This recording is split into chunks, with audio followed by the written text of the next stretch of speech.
Hi, Diane and Mark. It's November 21st, 2023. I'm sending you this video to explain the reason why public transit is important for indigenous people like me. I'm lucky I can use city transit. I can use the city bus.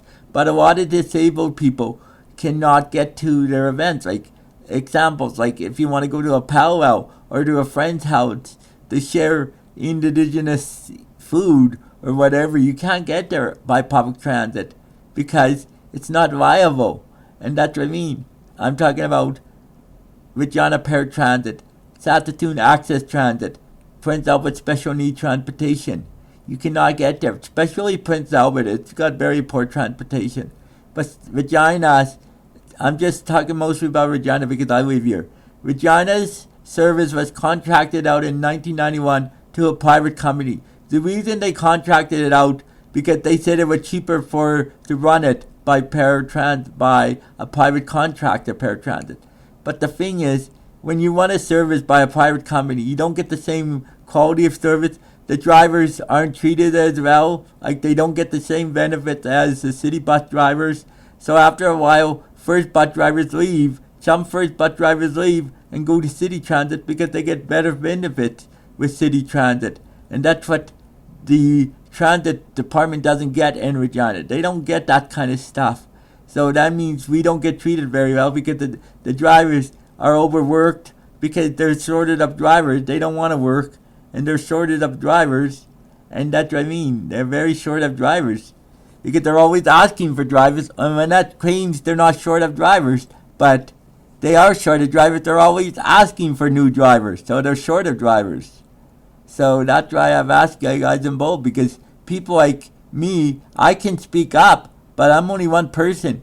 It's good to have a group like you guys behind me to help people understand that public transit for disabled people is important, especially special need transportation or access transit or paratransit in Regina.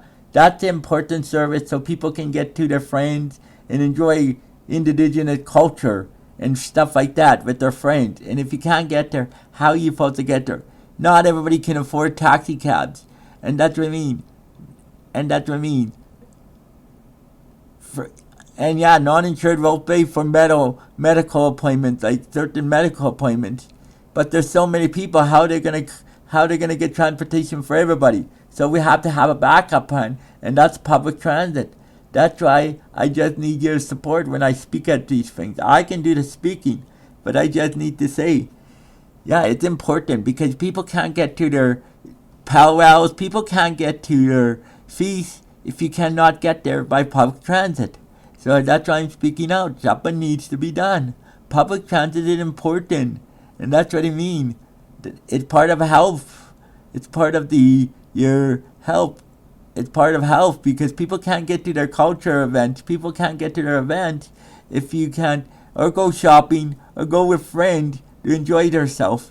If you don't have the right public health, it affects your health emotionally. I went through this between 1999 and 2004 in Saskatoon when there wasn't enough buses to take people. And I was stuck with friends, taking friends. And that hurt friendships when you have to rely on friends. Some friends can accept it, but a lot of friends don't understand that you don't want to rely on them all the time to take you. You need to rely on public transit.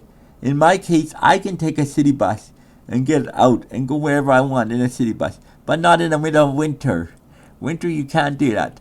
And the demand in Regina is so high for paratransit, it's hard to get buses. So when people phone and told, we can get you one way, how are you supposed to get home? That doesn't make sense. And in Regina, we only have 7 taxi cabs. And that's incredible for a city this size. We should have more. But this city doesn't care about the disabled. It seems like the disabled are the last thing they think of in Regina. So that's all I'm speaking about. Okay, thank you. It's James Mackenzie. Have a great day. Bye-bye.